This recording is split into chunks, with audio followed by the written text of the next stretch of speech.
I'm Pamela, 29, standing on the balcony of my new two-bedroom condo overlooking Central Park. I take a sip of wine and let the cool air wash over me. The city lights twinkle like stars, and the park below is a sea of green in the midst of the concrete jungle. I'm hosting a house warming party, and inside, laughter and chatter fill the air. It's a far cry from the tense family dinners I used to endure. It all started at that fancy steakhouse in New York.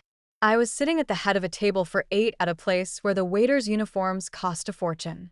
My father, Victor, a 65-year-old former businessman with an inflated sense of self-importance, swirled his wine as if he owned the world. He hadn't held a real job in 6 years, but still acted as if he was entitled to the best. "How's business, Pamela?"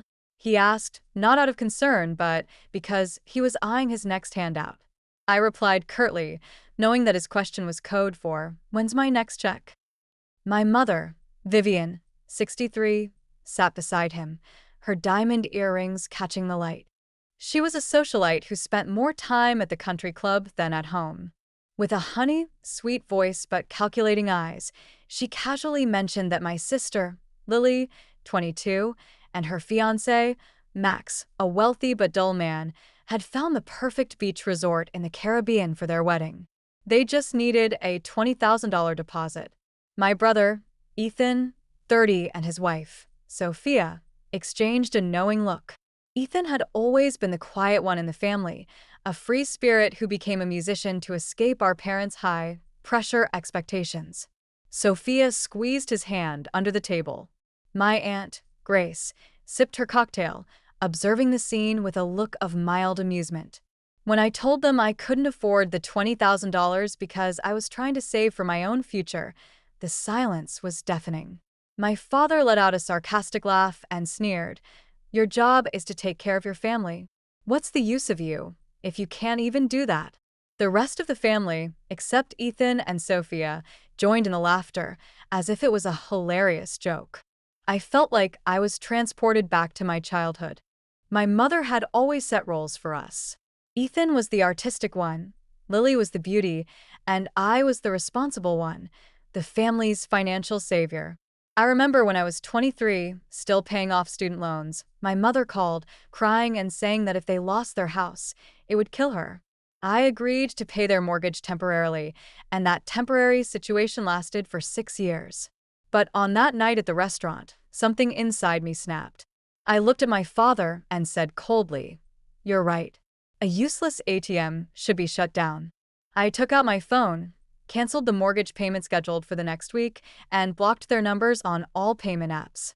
I threw my corporate card on the table and said, "This covers my meal. You're on your own." As I walked out of the restaurant, I felt a sense of liberation, but also a knot of anxiety in my stomach. My phone buzzed non-stop with angry messages from my parents and Lily. I almost gave in, but then I remembered the countless times they had exploited me. The next day, I went to my financial advisor, Mr. Thompson.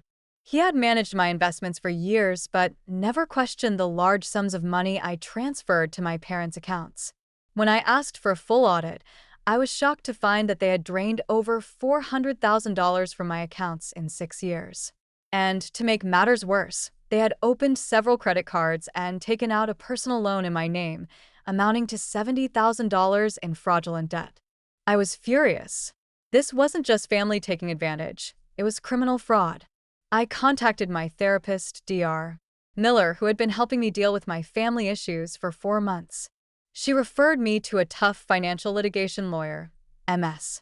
Reed. Over the next few weeks, I gathered evidence. I collected bank statements, saved voicemails full of threats and guilt, tripping, and printed texts from Lily. Each piece of evidence made me stronger and less burdened by the guilt I had carried for so long. Finally, I was ready to face my parents. I called them and told them to come to my lawyer's office for a meeting. When they walked in, looking haughty and entitled, they had no idea what was waiting for them.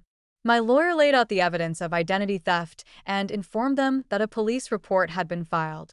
My mother's face turned pale, and my father blustered and shouted that it was a family matter. But my lawyer calmly explained that it was a legal issue. I could advocate for probation instead of jail time, on the condition that they immediately pay back the $70,000 in fraudulent debt by selling their luxurious five-bedroom mansion.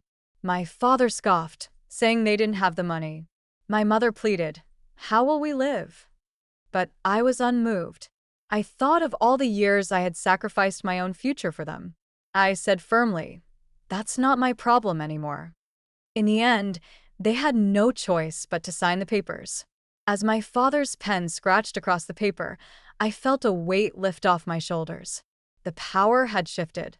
2 weeks later, the mansion was sold, and the debt was paid off. My credit score started to recover. My parents were forced to move into a small apartment in a less prestigious neighborhood. 3 months passed. Lily moved to another city to start over. Ethan and Sophia invited me over for dinner regularly. I started to cook more, sleep better, and even went on a few dates. One day, my father called, asking for help with the apartment deposit. 5 years ago, I would have rushed to his aid.